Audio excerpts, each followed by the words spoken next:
Hey everyone, and welcome to Almost Cancelled. I am Peter, that is Connor, and we are going to talk about this week's TV news. Well, this last 2.5 weeks TV news, something like that. The news isn't as frequent as it once was, but here's our latest TV news episode. We got some renewals, we got some shows in development, we got some more delays, premiere dates, some trailers. All that fun stuff. So we're going to dig into it and see what's been happening in the last couple of weeks. So unlike normal, this isn't all like fresh off the table, right? Fresh off the. So you're not getting any hot takes. Yeah, I mean some of them are newer than others, obviously, but it's more just like stuff worth talking about in the last couple of weeks. We're going to talk about. So we'll get into it. We'll start off. So this feels like ancient news now, but Westworld was renewed for season 4. Worth mentioning. Okay. Yeah, okay, that's how long it's been then since we did a news. Yeah, well, it's weird because we knew about that in the second last episode, and now the show is done for the season. Yeah. So it feels like this was a while ago. So maybe it's 3 weeks in. No, I don't know, actually. Maybe it is. I think it is 3 weeks in news. I think it was 2 weeks when I made the news last week, and then it didn't happen. So now it's added on to another week's worth. Yeah, we didn't get to it because of technical reasons, I think. Was it technical? I don't remember. But Westworld's it might have been coming back. And sadly, this isn't as exciting as it should be because season 3 went out in I was going to say a bit of a whimper. More of a giant deflatulating whimper. Might be more accurate. Yeah, so it was fine. Which is not what we look for when we're looking at Westworld. So, yeah, so Westworld's going to be back though, so we're getting more of it. More fresh than that, though, is Upload has been renewed for season 2 by Amazon. So we actually looked at the pilot of this this past week. That was one that our patrons recommended we do, and it was not bad. There's potential there. I didn't fall in love with it, but it wasn't a bad watch. It seems like an easy enough thing to binge, which is obviously it's on Amazon, so a lot of people will be binging it. But apparently enough people have binged it that Amazon have said, yeah, we want more of that. So makes sense. There you go, season 2. So it was renewed about a week after it premiered, which is pretty good. Yeah, I'm not sure what Amazon's usual window is. Like, with Netflix, I kind of have a ballpark of what to expect. I haven't kind of got to that stage with Amazon yet. Yeah, I was going to say when did The Expanse get renewed, but that got renewed before the new season came out. So yeah, and that's a weird one as well, with it being this pre-existing thing with it's already having its own audience, including the owner of Amazon who loves it dearly, meaning that that tends to help. They could just technically give them an indefinite renewal, whatever number of seasons you want, just write it in the contract. Yeah, I know the cast were talking this week going, oh yeah, we're all on board to go, the full 9 seasons or whatever it's going to be to cover all the books, and I'm like, obviously you are. You're getting paychecks out of it. Yeah, but you get a lot of shows where an actor will start thinking they've got bigger aspirations and they want to get out of the contract. True, yeah. It happens, despite the fact that the steady paycheck obviously is appealing to most. But they all seem to be into it, though. All the main cast anyway. So. Oh yeah, yeah. I wasn't, being too harsh with that. I'm sure they enjoy their job. So let's look at some trailers then. So this is one from, I think, last week or so. Lovecraft Country from HBO. This is a show we've been hearing about for a year or two. The J.J. Abrams produced. This is set in the 1950s, and it was nice to get a trailer. We have I think we had the month already. We had the month of August for the release. We don't have an exact date yet. But we get a full trailer here to look at. I mean, it's only a minute and a half. But yeah, honestly, I think this, for a minute and a half trailer, I think this is a really good job of giving me the tone, the variety of which I can expect from this show, I would say is in there. I think it's a very well put together trailer. I think that's where my concern comes in, that it's such a slick trailer where it feels over-edited almost. And then I'm concerned that I don't get quite have a grasp of how it'll feel in the episode. Okay, I kind of see what you're saying. I don't know. That started off as it's such a good trailer. I'm worried it's just good because they're hiding how bad it is. No. Just it's such an overproduced, slickly edited trailer that I've got a real great sense of what they wanted to convey in this trailer. I don't know what I will get watching the episode. That doesn't necessarily mean that it's not also succeeded in doing that in the show itself. You're just no. You're just concerned that you can't tell that. But I mean. It's not the trailer's job It's to sell you on the show, but it's not to sell you that this show succeeds in what it's doing. I mean, obviously, it wants you to think that, because they're never going to not want you to think that. No. But I more meant the tone. The trailer managed to cut around a lot of different tones, sure. and I'm not sure if it was just the way it was edited into a trailer form, rather than actually when I'm watching it, it will come across that way. Yeah, I mean, to be fair, it did get, like, because it starts off pretty upbeat, right? Yeah. And then it goes sort of darker as, like, so the main character gets this letter, and he has to travel to Lovecraft country, the south, basically, to see where his mysterious missing fathers went to. And his missing father is Omar from The Wire, Michael K. Williams. And he's going to go there, seemingly, I don't know if it's his girlfriend, or just his friend, or whatever, but Letitia, played by Journey Smollett Bell, from Yes. from Birds of Prey, but she was Black Canary. I'm having a really hard time having a thought process here for some reason. But they go, and then the trailer kind of shifts quite dramatically to dark, mysterious. I mean, and I think what I like about the escalation of the trailer is that it starts with very real world, like they're being like abused by a white cop, and it's like really dark, very real, gritty, like this is the real horror. And then it kind of shifts into here's the Lovecraftian monsters that are jumping out from the shadows. And so I don't know exactly what the show's overall tone is going to be, but I mean, if it's a sort of thing where the lighthearted stuff is kind of the parts where we kind of get to know the characters and fall in love with the characters, and then it puts them in the danger and it gets quite dark and serious, I can see that being quite effective. And I don't know if it's going to go one step further on that, but I do like the idea that, like, a lot of stuff with monsters in it, that the monsters might, as much as we're going to have Lovecraftian monsters, they're probably representative of a real thing, or they're probably an extension of the real thing to, almost certainly, where its themes and so on and so on. That, in theory, that's how this should work. And nothing in the trailer tells me it won't work, and everything in the trailer is really well put together. It's got a good cast. I'm not familiar with the main dude. Me either, no. But a lot of the side cast I do recognise, and they seem quite good. Obviously, I've seen them in all things. So yeah, I'm into it. I mean, I'm into. I was always into the concept anyway. Yeah, I feel like we've been talking about this forever. So really good title as well. Lovecraft Country is a good title. It really is. And I think the fact that Lovecraft was a known prick, like the fact that Lovecraft Country has a double meaning even on its own, in the sense that he was a racist prick. So it works as the racist part of the country, but also the monsters are there. Yeah, it is it's really smart using it that way, isn't it? Yeah, it's a really good double meaning title. So, good stuff. Moving on, then we got a trailer for Space Force, which is Netflix's comedy, coming from Greg Daniels, who of course was behind Upload that we just talked about. Yeah, man's been busy. He has been. And this is a big cast. This one, like, Upload feels like a small deal compared to this one, given the cast that's in here and the budget this seems to have in comparison. Also, sort of verging into science fiction. Arguable. I mean, depends where it goes with it, I suppose. I mean, I would say that this is less science fiction in just the sense that this is just kind of like they're trying to form a space division. I mean, as of right now, I don't think this is technically science fiction. But it could be. But you could see it becoming science fiction though if they start succeeding. If they go further with it, I just mean in the sense of they're doing the fledgling Space Force joke, which was announced by a certain president not so long ago. But, so it's kind of technically not science fiction. I was thinking more in terms of the technology. Nothing in the trailer struck me as, this is more advanced or anything like that. It just felt like not at all. Yeah. No. But high concept for sure. You got Steve Carell in there. All-star cast. You got goddamn Malkovich. John Malkovich is in there. Lisa Kudrow's in there.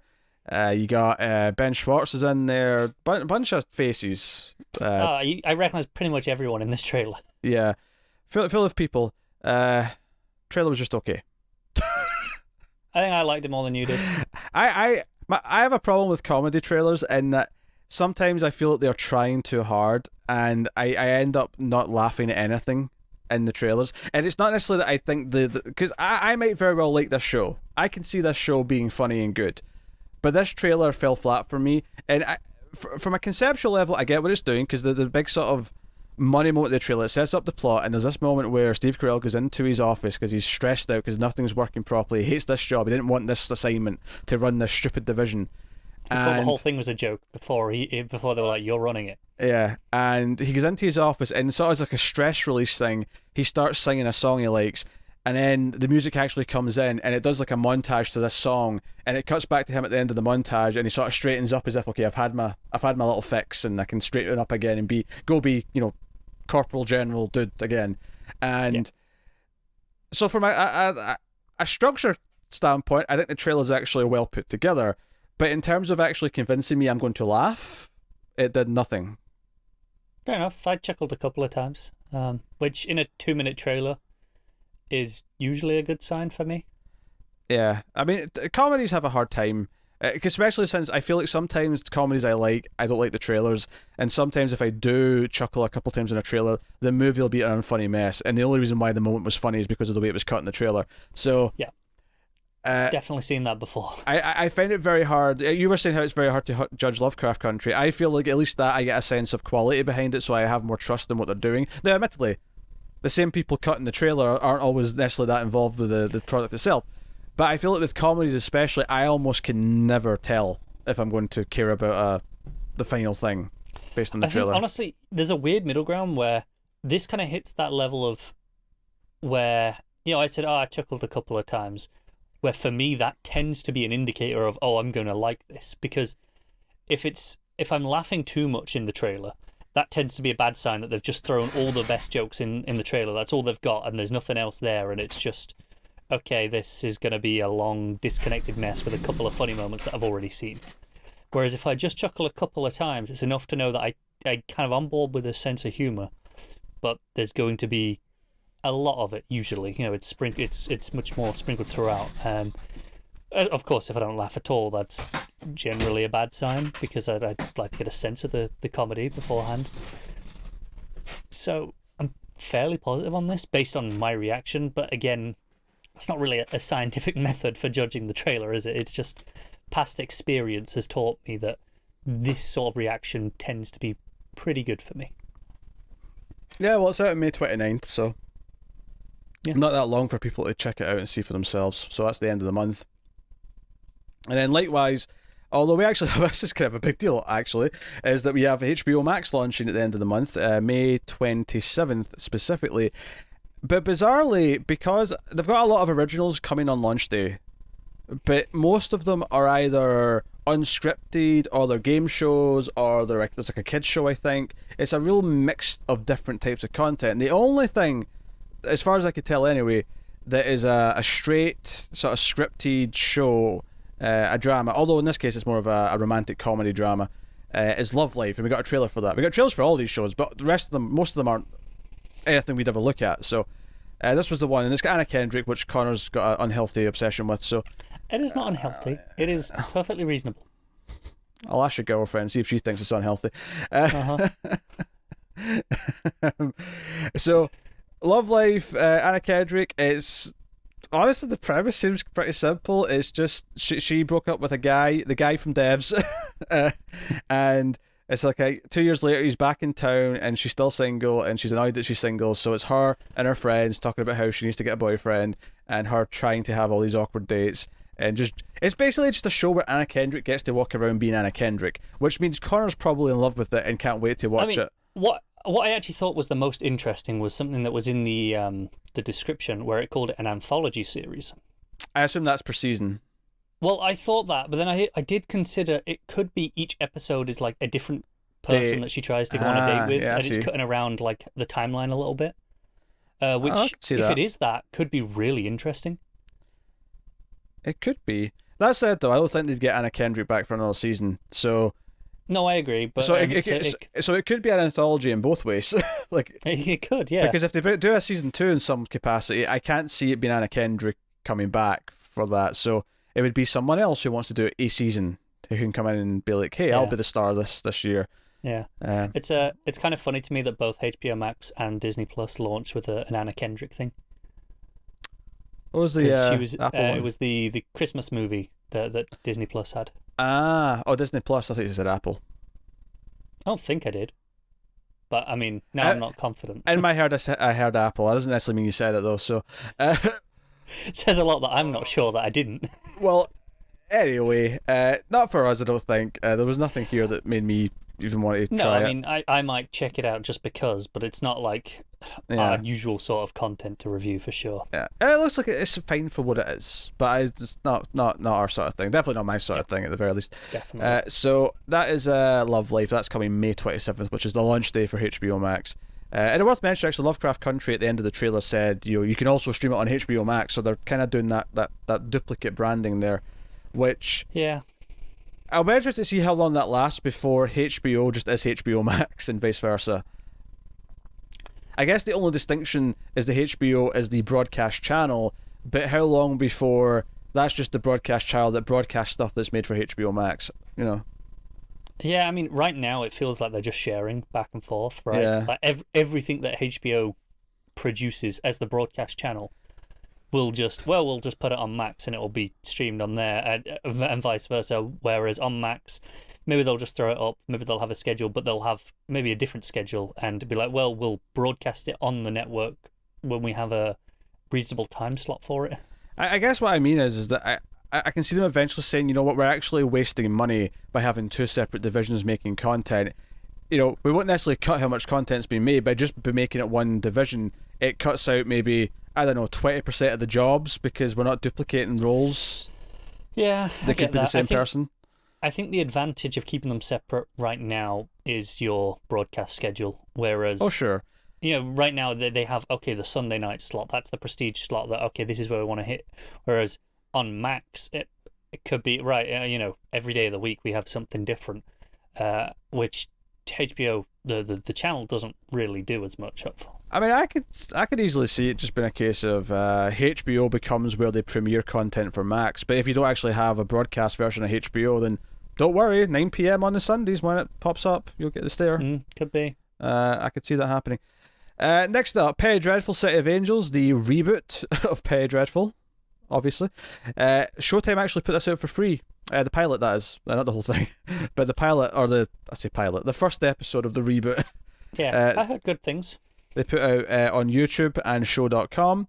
And, yeah, I don't know. It was worth mentioning, this was actually April 26th. So, the premiere was April 26th, so they put it out before April 26th. Again, 3 weeks of news here. But, there you go. But, I mean, neither of us had seen any Penny Dreadful, from what I know. Oh, no, I saw, 2/3 of the first season. Did you watch that much of it? Yeah, this was back at the start, or almost cancelled, before you fluttered onto the scene, where it was the summer, and it was we need TV shows to watch, and Penny Dreadful was on, and there was some promising elements early on, but by the time it got to about 2/3 through the season, it was like, this is just spinning its wheels to get to 10 episodes. So it was a shame. Yeah, tells you how long that's been a problem for, doesn't it? AMC are pushing premiere dates for a couple of things. Nosferatu season 2 being one of them, and they're stretching out Creepshow, which already aired on Shudder. That's a Shudder original, but AMC owns Shudder, so they're going to. I mean, we knew this for a while, but they're going to repurpose it and air it on AMC, which makes sense. It's kind of what HBO and HBO Max could probably do at points. You might as well, yeah. So what they were going to do is they were going to have Creepshow run pretty quickly. It was going to air over 3 weeks. So I don't know if that's 10 episodes over 3 weeks, or if it was only 6 episodes, so it was 2 per week. Either way, they're now actually going to have it go over 6 weeks, meaning they've instead of bundling them up, they're actually stretching them out. And I think this is actually a result of them going, hey, we're going to have a drought later on, so we're going to actually make each thing last longer in the meantime. If you can, and this is such an easy thing to do, right, is just spread this out a little bit. It's there, and that saves us 3 weeks in the future of, okay, that's 3 weeks of time slot filled. Yeah. I don't blame them at all for this.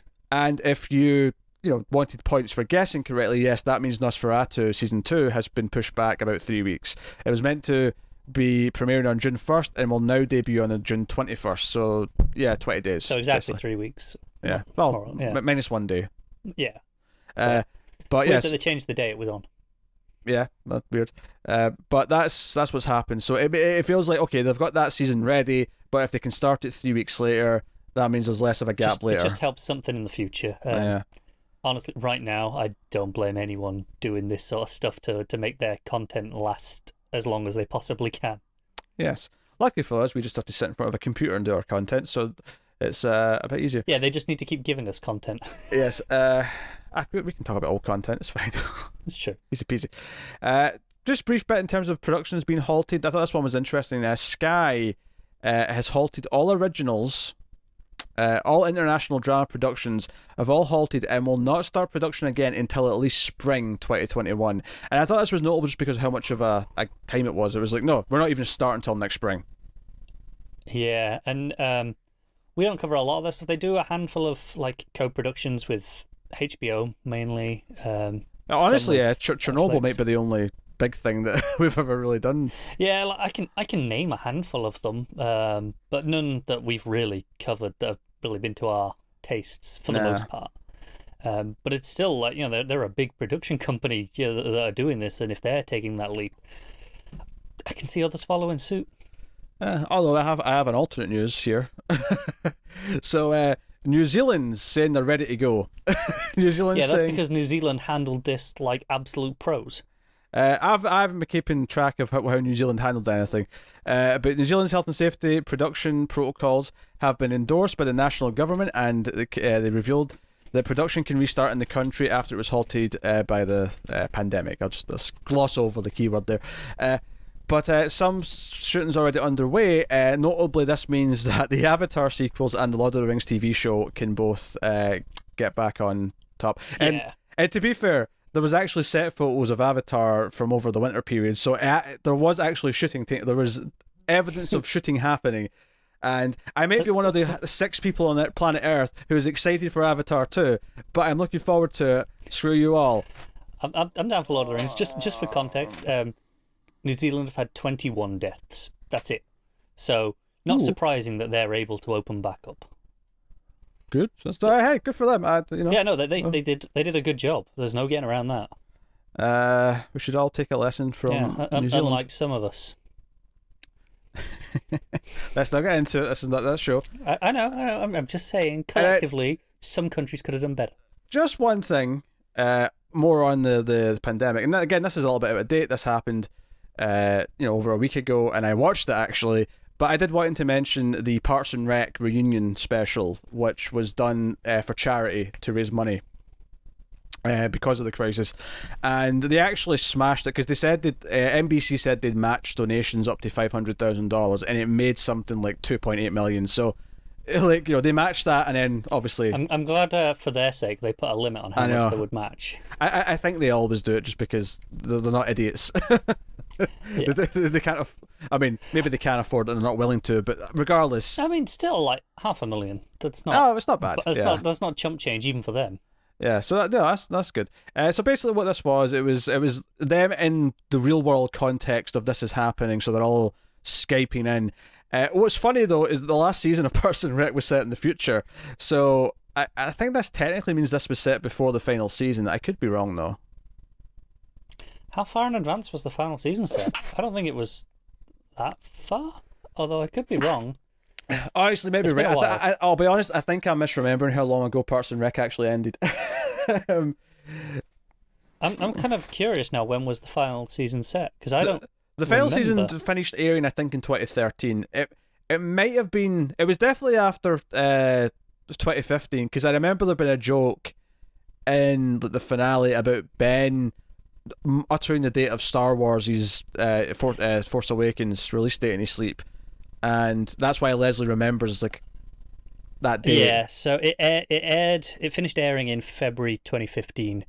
Oh, was it 2015? Oh, there you go. Yeah, and it was set in 2017. Oh, okay, all right, fair enough. So it wasn't a huge time jump. Wasn't a huge time jump. I remember there being future tech though, so obviously they were having fun. They really played fast and loose with that, didn't they? Yeah, they did. Anyway, so did you watch this?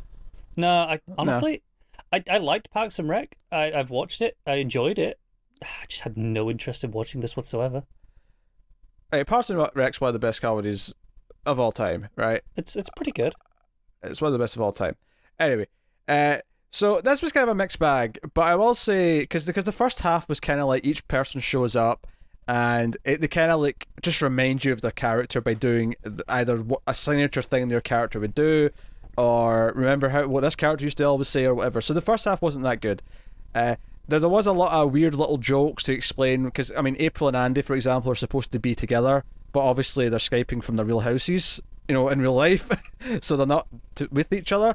So there's like a bullshit reason why he's locked in the shed or something like that, and vice versa. Same with Anne and Chris. But they also, so if you don't, so I love this. So the second half was a lot better though, because the second half introduced like ads, like commercials, right, which was like paired happily, and like all the minor characters getting little bits.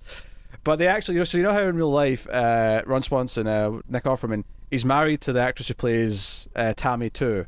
Yes. They worked that into this, because it goes to, so male spoilers here I guess, but it goes to Ron Swanson and he's like, I found her outside the bushes trying to strike, and he's got like Tammy 2 tied up, and I thought that's really smart, that because she's obviously in the house with him, so they've worked this into this is really good. So I mean honestly, as an episode of TV, it's not that good, but as a good little thing for charity that gave me some nostalgia kicks on its own, yeah, it was fine. And you know what? The whole thing, again, spoilers, the whole thing ended with a rendition of 5,000 Candles in the Wind to cheer up Leslie.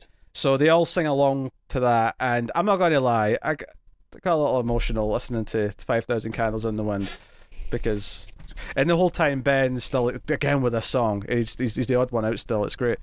But it was all nostalgia. I mean, as a story, as an episode of TV, it's not really that. So I don't think you can judge it as that, but it was a nice little thing for charity, so. Sure. There you go. Like I said, I've no interest in watching it, but I didn't intentionally never said anything bad, because I mean, hey, you're doing something for charity, you do whatever you want. Speaking of comedies, halfway through What We Do in the Shadows season 2 right now, and it is bloody glorious. I'll get to it at some point. I'm still like 4 episodes into season 1. Oh, because the ongoing plot's really good in season 2, which is really kind of how it's stepped up. There's an ongoing plot with Guillermo that's really good. No, good stuff. All right, so we'll move on then. We'll move on to other things. So here's something for Connor. They've cast an actor to play Boba Fett in Mandalorian season 2. All right, we can move on now. You mean the same actor that was in the prequels as Jango Fett? You say that like it's a good thing. I mean, given that Boba Fett, okay, if we're going by what's in the movies, is a clone of Jango Fett, of course it's going to be, getting the same actor is a good thing, because of course he should look the same. So yeah, I say that as if it's a good thing, because why wouldn't it be? Because Boba Besides, Fett sucks. There are a lot bigger problems in that movie than him. Also, I know they've sort of officially confirmed, yeah, okay, we're doing Boba Fett.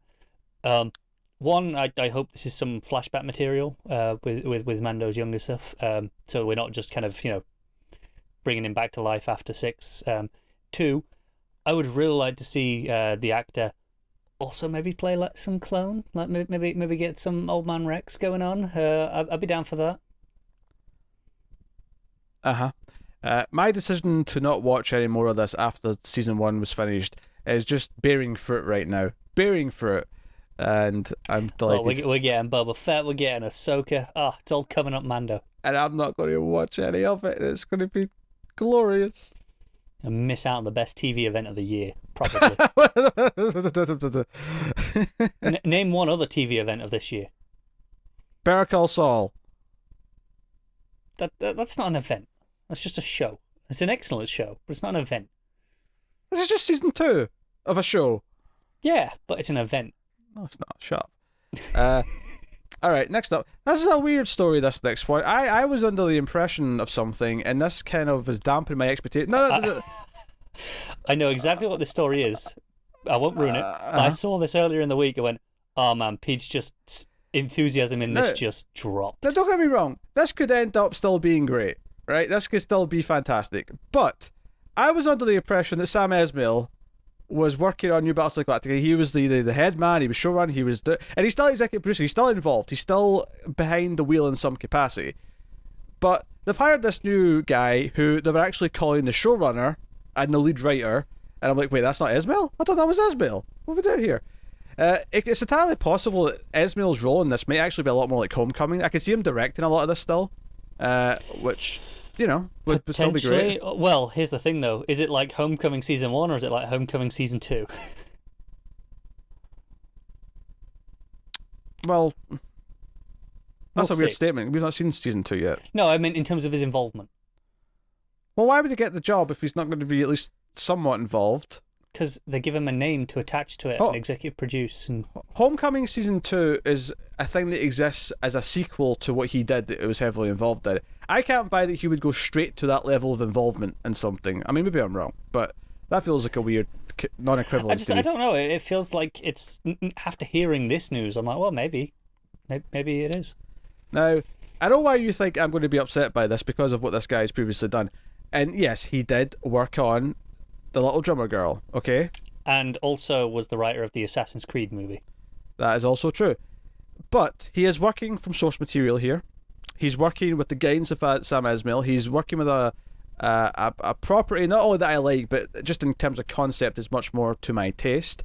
I am willing to give this a fair shake. Admittedly, finding out that Sam Esmail is not the mastermind of it is going to be disappointing no matter who they hired instead.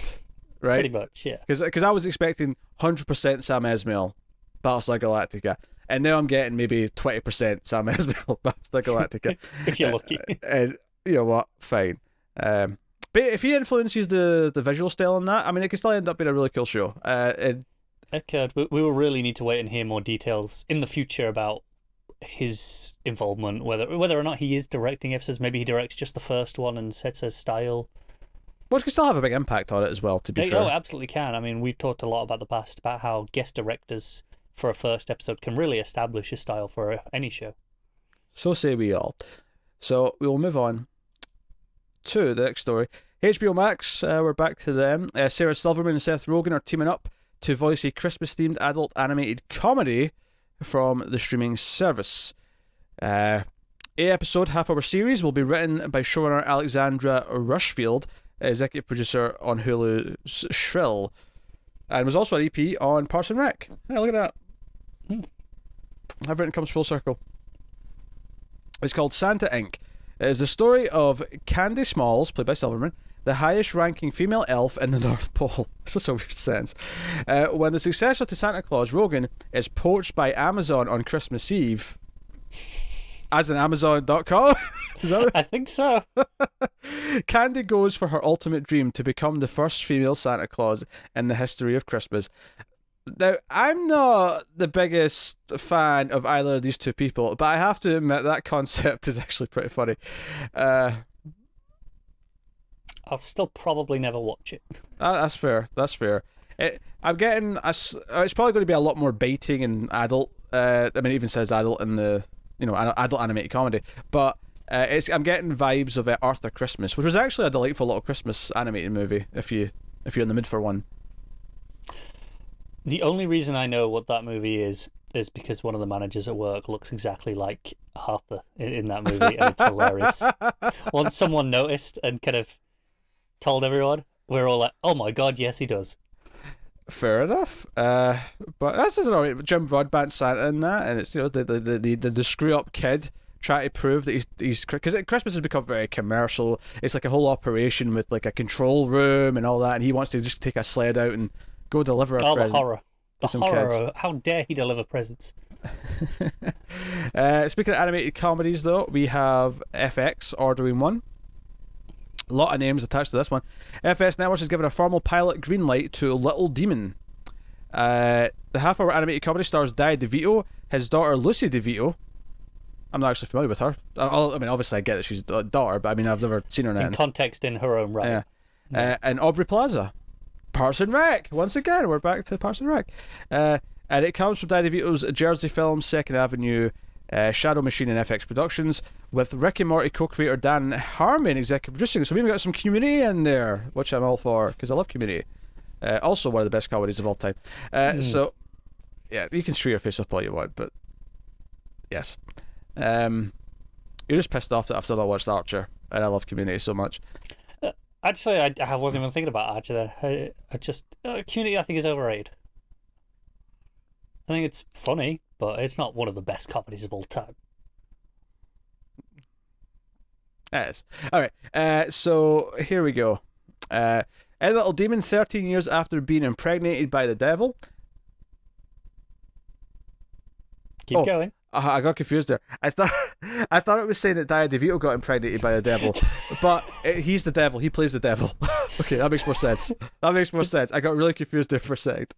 Right, after being impregnated by the devil, a reluctant mother, played by Plaza, and her Antichrist daughter, played by Lucy. So it's actually playing his daughter. That's actually pretty funny. Yeah. Attempt to live an ordinary life in Delaware, but are constantly thwarted by monstrous forces, including Satan, who yearns for custody of his daughter's soul. I could, having seen a fair bit of Rick and Morty, not all of it, I could definitely see how Dan Harmon takes this concept and goes wild with it. Yeah, I get that. I could see it. I got less interested as it went on because it sounds like this is going to get too wild for me. I like Plaza, I like DeVito, so I mean, I don't necessarily spend a lot of time watching animated shows, admittedly. I'm still only seen 2 seasons of Rick and Morty, even though I like it. The fan base, not as much, but the show, there's a lot of stuff I like in there. But hey, who knows, maybe I'll give it a try when it finally comes. I mean, it's only a pilot green light so far, but we'll see. Give him that talent involved, though. I'd be surprised if it didn't end up Yeah, I'd be shocked. happening. Alright, next up. Oh god, how did I talk about this? What do you mean? Just read the story. You understand the side.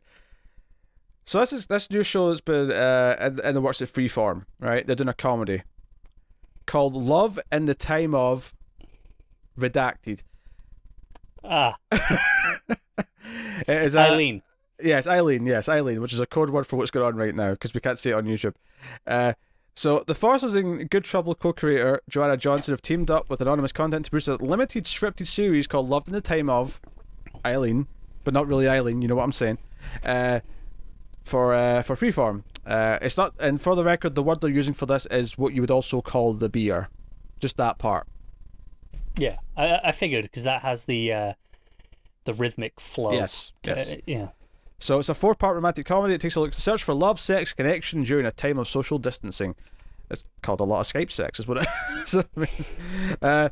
But yeah, so it'll follow several interwoven stories with an ensemble of characters who are sheltering in their homes, some of whom are wondering if a hookup with the roommate can ever be casual, while another is kicking herself for deciding to isolate with an ex. Oh, that's a Joel Bluth. I've made a huge mistake knowing that, if I ever read one. This is a show I suspect will age very poorly. It depends. It could be that. It could be a great window into a time period. So therefore, I don't know if I'd call that aging so much as a really good time capsule of. I mean, by that I mean, sure, people might be interested in that right now and think it's hilarious, but by the time this comes to air, people will be no longer interested. It may be audited though because of that. Though I mean, don't get me wrong. I don't think it'll be good. It's on Freeform. It's a freeform comedy, so I mean, expectations are already pretty low. Okay, let's talk about something here then. Hellraiser. HBO is developing a Hellraiser TV show with David Gordon Green, who directed Halloween 2018, in talks to direct the pilot and potentially more episodes. That part is less exciting to me. Yeah, that movie wasn't great. That said, the directorial style that Halloween needs to feel like Halloween is very different from the style that Hellraiser needs to be Hellraiser. So, but do you think he has that style in him? Well, this is the thing. I don't know if this needs to feel like the movie Hellraiser. This could definitely be its own thing. That's true. I feel like because you're using like the Cenobites and whatever way you're using them, like this could even be more of an anthology, because I actually talked about this already with Tim on the horror movie news, just because it was so related. Honestly, I assumed this was going to be an anthology without reading anything about it. That was just my assumption. Well, we were talking about how each episode could be just a different person who finds the box. And I mean, have you seen Hellraiser? Yes, I've seen the first one. Just so you've got a gist of what I'm talking about. Yeah, I know what the movie is. But it's different people could find the box, and it could be their story, and the Cenobites will appear, and so on. Or it could be a season-long plot or something. But there's still a movie in the works apparently. Hellraiser is one of those properties that has been in direct-to-video hell since. There's always a movie in the works for that franchise. Like 1994 or 5, like ever since then, it's been just crappy direct-to-video movies, and they were going for a long time. Like the last one wasn't even that long ago. So and that was still with the actor who plays Pinhead still, David Bradley, I want to say. Can't help you on this one, sorry. But so I don't know. But HBO is definitely an interesting home for it. This is the sort of thing that I could see making its way to a network that I'd be like, oh god, it's going to be It's going suck. to be really toned down. But HBO, they could actually do something with this potentially. And to be fair, David Gordon Green is better when it comes to the comedies. Not that this would be a comedy, but what I mean is that I actually really like the Righteous Gemstones that he was heavily involved in, which again was a comedy, so it doesn't necessarily translate. But yeah, I was going to say that's kind of his background, right? As comedy. I have liked more of his TV work than I have movie work, so I think that's relevant. Yeah, true. So we'll see. Maybe he's learned. Maybe he's learned as a horror director. I think my concern would be, by most metrics, Halloween that he directed was a massive success. We didn't really like it that much, but generally speaking, it reviewed well with audiences and critics. It did well at the box office. I think my concern is that they're hiring him because of that success and want him to emulate that style that he brought to this property rather than anything else that you might have liked from his TV work. It may not be as bad with Hellraiser, though, is the thing. The problem with Halloween is that Halloween needs a very specific, dedicated, slow burn pacing and a good build of suspense. Hellraiser wasn't really about build of suspense. There was some suspense, but his quicker cutting style might still work in Hellraiser. I mean, I have no way of knowing for sure until I see it. But we'll find out eventually. I'm not writing it off, is what I'm saying. But I'm not super excited either because it is David Gordon Green doing a horror property, so we'll see. Next up, HBO Max is developing an adaptation of The Hellfire Club, the first novel by CNN's Jake Tapper, with Revenant co-writer Mark L. Smith working on the scripts. So, digital platforms going to launch on May 27. Ordered the script of the project, which will be adapted and executive produced by Smith. Tapper will also executive produce alongside Syndicate Entertainment's Cliff Roberts. The book, which was published by Little Brown in 2018, tells the story of Charlie Marder, a young freshman congressman who arrives in the 1950s Washington, D.C. after a mysterious death of his predecessor. Finding himself thrust into the dangerous waters of politics at the height of Joe McCarthy's Red Scare, he and his zoologist wife, Margaret, must quickly learn who is friend and who is foe. Amid the swirl of glamorous and powerful political leaders and dealmakers, a mysterious fatal car accident thrusts Charlie and Margaret into an underworld of backroom deals, secret societies, and a plot that could change the course of history. When Charlie discovers a conspiracy that reaches to the highest levels of governance, he has to fight not only for his principles and his newfound political career, but for his life. I was mostly interested in the first half, the political drama side of it. Mm-hmm. When it became, it's about, he's caught up in this whole thing and now his life's at stake, that got less interesting to me, although I suspect it was probably the other way around for you. Yeah, the first half I was like, okay, so what's happening? Is there anything happening? Yeah, political drama. I was like, okay, I can get into this. I mean, it's a pretty famous book apparently, so I mean... Fair enough. Yeah, I mean, they're into it, I don't know. Or at least it's a highly anticipated book, I don't know. I mean, it's a 2018, so I mean, so it's not that old, but like, I mean, I'm not particularly fussed about any of it, to be honest, but I certainly think, okay, I think the problem with that is that it spent so much time just describing who he is that by the time I actually got to what the plot really was, you had a different idea in your head of what it was. No, I think it probably is, because it starts by, okay, we're doing this, he's going to Washington, he's fresh on the scene, it's his first term there, and the political glamour and connections. It starts with all this stuff, and it's setting up. That's what it spends so long on this that I'm going, okay, that's what this show is, and then it took a turn down a rabbit hole, and I was like, oh, okay, I guess that's just the first 5 minutes. Yeah. There you go, Hellfire Club. Moving on. So Disney Plus have given an 8-episode series order to Just Beyond, a horror comedy anthology from writer Seth Grahame-Smith and 20th Century Fox Television, which they're actually changing the name of that soon. presumably that'll be 20th century television soon, or something like that. I can't remember what they're changing that exact one to, because Disney are changing all the names to take out Fox. Anyway. Yeah, they are. So this is based on a comic book from Boom Studios, or a graphic novel series, as they call it in the article. Do they say who the writer and or artist were? The novel series from iconic writer R.L. Stine. So. Oh. Goosebumps. Yeah, Goosebumps. Doesn't mention the artist, at least not at the top of the article, maybe further down. So, yeah. Just Beyond was created by Graham Smith, author of best-selling novels Pride and Prejudice. Wait, hold on a second. Does that mean like Pride and Prejudice and Zombies, maybe? Yeah, Pride and Prejudice, Zombies, Abraham Lincoln Vampire Hunter, those ones. Yeah, those ones. Yeah. Okay. You look so confused by that statement. No. I was mixing names up there for a second. Anyway, so they've actually got. So he's also the writer of Tim Burton's Dark Shadows, the Lego Batman movie, The Saint. So. Mixed bag. Very mixed bag. So, I grew up watching Twilight Zone reruns and the original Amazing Stories with my parents, Graham Smith said. So he's kind of going for that vibe. It's an anthology. He's big on it. So I think that's pretty much the gist of what it is. It's a sci-fi horror comedy, light-hearted anthology show. Okay, I mean, that could be fun. I'd have to see the tone on this, I think, to be honest. Yeah, he wants to do it in a way that's delivered for kids and adults alike. So, which is a tall order if you can actually pull that off in a way that works for both audiences completely. Yeah. There's some examples that do, but it's definitely harder. All right, we'll move on. The Girl Who Could Move Shit with Her Mind. Thrilling title. Is a sci-fi novel. It's about to be adapted for television by Secret Hideout.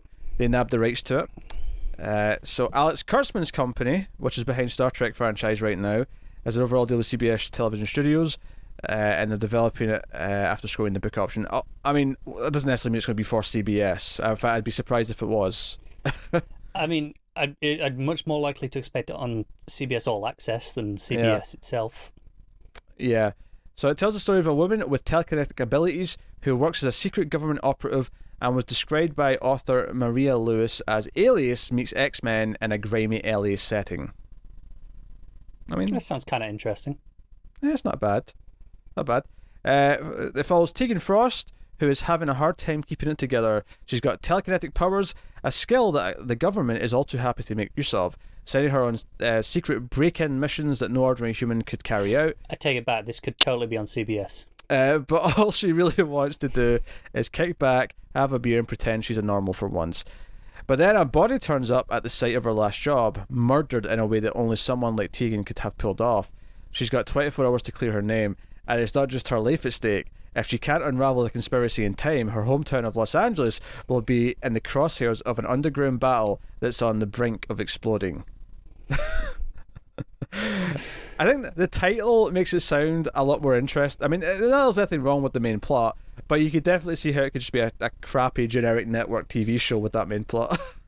Yeah, honestly, Alias meets X-Men feels like a fair description from just that. Yeah, I could see it. But I mean, I could see that on CBS doing Case of the Week. Just there's a different thing. Or I could see that on Netflix, and that could be a compelling 10-episode season. Yeah.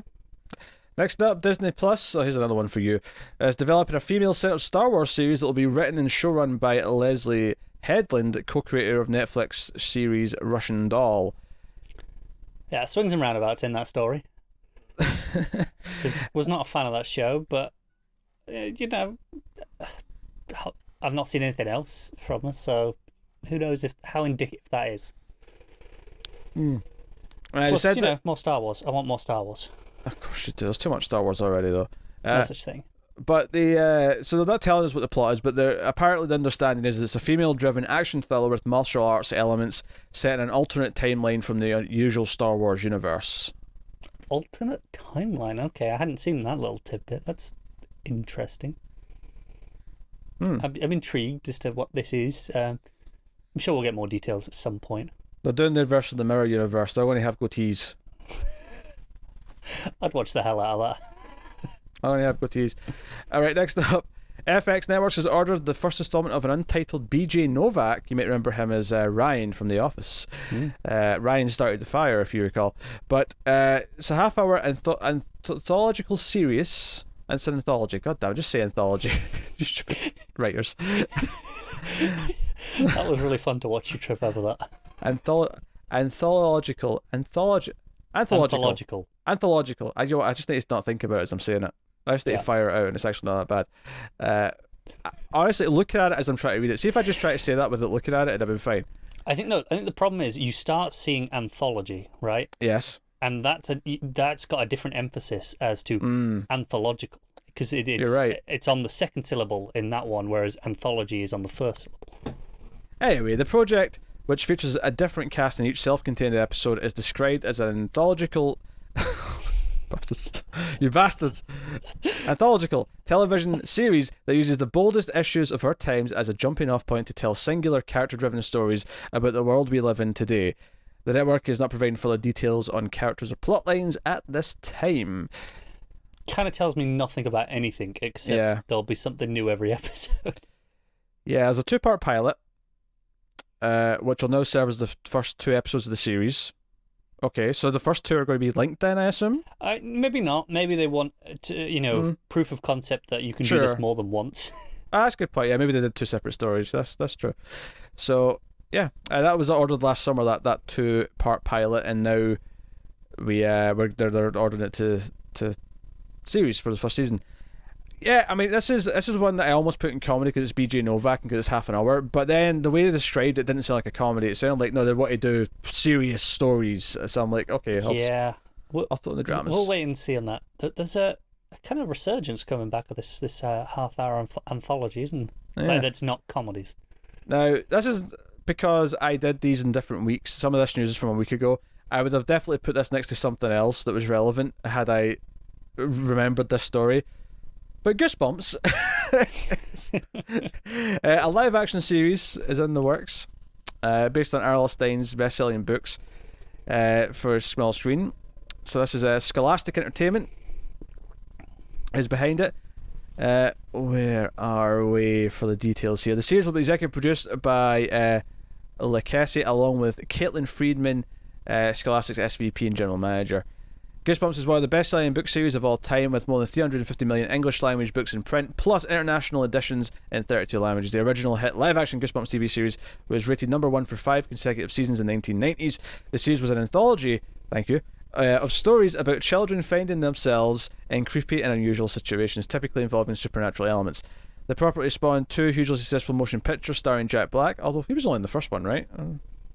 I didn't get around to watching the second one, so, Neither did I, so I don't recall him being in it, but maybe he shows up a little bit, who knows. Yeah, okay. So, yeah, they're making new Goosebumps. I'm into it. I'm a big Goosebumps fan. Loved those books. I've read most of them. Like a lot of them. I never watched the TV show. I've seen, for whatever reason. Do you know what's funny is I saw the odd episode of the TV show, but it was actually Are You Afraid of the Dark that I saw like all of. Goosebumps was one that for some reason I just never saw, even though I was into horror and spooky stuff and whatever. For some reason I just never... Maybe it was on one of the channels that I just didn't have all the time, so I never invested in it. That's pretty likely, yeah. Like I said, I've read most, if not all, of the books though, so... I mean, I had most of the kids channels at the time I had. I wonder, because I went through phases where I typically just watched the one channel that I liked. And I seem to do that a lot. I wonder if Goosebumps was just, it was at its highest on, say, Nickelodeon. I don't know if it was Nickelodeon, but let's say it was Nickelodeon. It was at its highest on Nickelodeon when I didn't want anything to do with Nickelodeon. It's entirely possible that's why I didn't see much of it. But there you go. So that is Goosebumps is a thing. Next up, Apple is giving a straight-to-series order to The Shrink Next Door, an 8-episode limited series starring Will Ferrell and Paul Rudd. Which is based on the #1 new podcast of 2019 by Wondery and Bloomberg Media. The #1 podcast. Maybe getting a TV show adaptation, you bastards. It's coming, don't worry.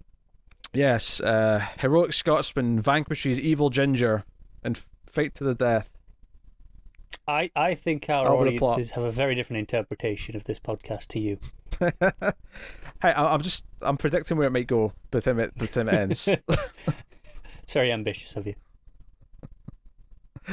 All right. So directed by Michael Showalter, who's writing it as well. Based on a script by Pritchett. So writing, but you know what I mean. Like not the original writer, obviously. So yeah. So it details the bizarre relationship between psychiatrist to the stars, Dr. Isaac Ike Hirschkopf. I had to think about that. Hirschkopf. Obviously, they're definitely going for an over-the-top psychiatrist name with that. Yeah. Played by Paul Rudd, and his longtime patient Marty Markowitz, played by Will Ferrell. Over the course of their relationship, the all-too charming Ike slowly takes over Marty's life, even moving into Marty's Hamptons home and taking over his family business. The series explores how seemingly normal doctor-patient dynamic morphs into an unprecedentedly exploitative relationship filled with manipulation, power grabs, and dysfunction at its finest. This does not sound like a Will Ferrell role. It doesn't, does it? I can 100% see Paul Rudd in that role. Yes. Well, I mean, after Mute, I could see Paul Rudd in just about anything. Yeah, and just about anything he'll be better in. Yes. But no, I can absolutely see Paul Rudd kind of pulling that kind of crazy over-the-top psychiatrist off. Will Ferrell sounds kind of normal-ish in his description. I don't know. It sounds unusual for him. Yeah, a bit on the odd side. I mean, it's on Apple, so it would have to get rave anticipation and reviews to get me to deal with Apple to watch it at this point. Such a pain. Their service is, at least in my experience, has not worked well. It has easily been the worst of any service that I've tried. Yes, I've had a hard time whenever we've tried to do something from them, which means that if anyone suggests something from Apple, it's like, I mean, unless it's like the next Stranger Things and it's like huge and everyone cares, yeah, like it's going to take some motivation. Anyway, so that's The Shrink Next Door. So cool. And the last story of the week, AMC's put in development The Burying Place. Sorry, Burying Place. I'll say that properly. I said burying, if it ended with an N. The Burying Place, a thriller drama series based on Brian Freeman's novel from writer Kelly Masterson. Director David Semmel, and producer Aaron Kaplan from, you guessed it, Capital Entertainment, yeah. So, written by Masterson, The Burying Place is set in the haunting North County of Minnesota, where a baby vanishes from her lakeside home. That same night, a rookie policewoman stumbles into a serial killer. Against a ticking clock, Detective Jonathan Stride, haunted by demons of his own, leads fellow detectives Serena Dial, what name? Serena Dial. Everything about this sounds generic as shit, except the names. And Maggie Bay, as they struggle to unravel the seemingly unrelated mysteries in a suspenseful game of cat and mouse. I mean, AMC are doing this, but this could easily be like CBS or... If you told me that was CBS, I would have believed you, like 100%. Yeah. I wouldn't even questioned it. The only thing that says it's not CBS is that the title doesn't sound obvious enough. The Burying Place actually sounds vaguely interesting because it's a weird way to phrase it. Because why not just call it a cemetery or a graveyard or whatever? The Burying Place. It's a little bit different. It makes you go, oh, it is. You put thought into that. You chose that. I mean, it may not be good, but you chose that for a reason. You thought about this. CBS, if this was the only thing that would be different about this, if it was a CBS story, would be Untitled Project adapted from The Burying Place. Yes. And it would be called Graves or something. Well, they won't come up with that yet. They'll pretend like we've got months yet. We're going to come up with a clever name. I'm saying what it would be eventually. I'm saying it would be called Graves if we're lucky. Yeah. I still can't believe on CBS. They're not giving us enough shit. What was that name that I got really upset about? It was working title for a long time, and then they just called it that, and it was like, wait, it was because it was like, was it SEAL? It was something. If it wasn't SEAL, it was one like that. I don't think it was SEAL Team, because that was the one that came to mind for me as well, and then I disregarded it. But it was something like that where it was like Untitled SEAL Team Project, and then when it eventually came out, it was just SEAL Team. It really made me laugh, and I forgot what it is now. It's been so long. And there's been so many or CBS titles at this point that I can't tell you about them all. They all kind of blur into one stupid title. They do. So that is the news. We're done.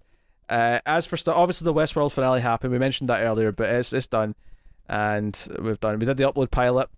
So we're probably going to go back and do another pilot sometime in the month. But we got some other stuff coming soon. We have Snowpiercer coming later in the month. We have Homecoming season 2 coming later in the month, and we have the final season of Shield, Agents of Shield, coming later in the month. And we've got Stargirl as well. We do. I always forget about that one because it's not on the schedule. Yes, I know. We really need to put that on. Yes. I think that might be like the day after Snowpiercer. It's in about a week's time. Okay, that sounds fairly reasonable. So, and also it's worth mentioning that we are working through 6 Feet Under now as a bonus already cancelled on Patreon, patreon.com/MailFuzzTV. Just $1 per month will get you access to the audio-only 6 Feet Under reviews. We're 3 episodes in. Basically, we guarantee one every other week. It might go up, you might get more than that, but one every other week is kind of the promised amount. We're 3 episodes in. So you can go check out that for as little as $1 per month, which supports us and keeps all the content coming in. Of course, there's stuff at the higher tiers and other things that you get for that.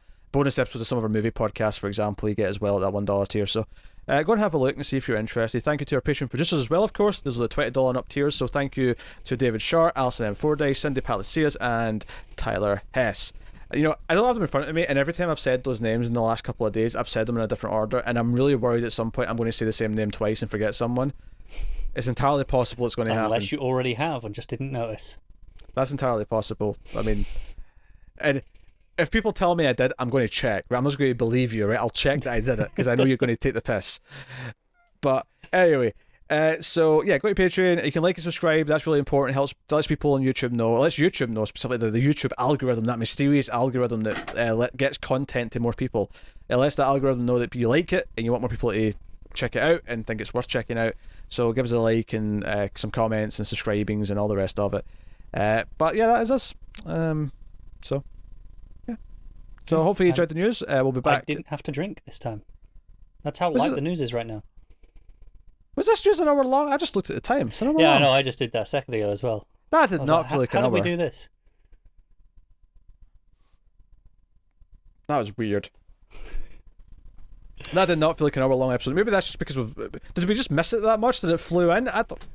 I think it was like when we got to the end and we're like, oh, I missed taking the piss out of CBS.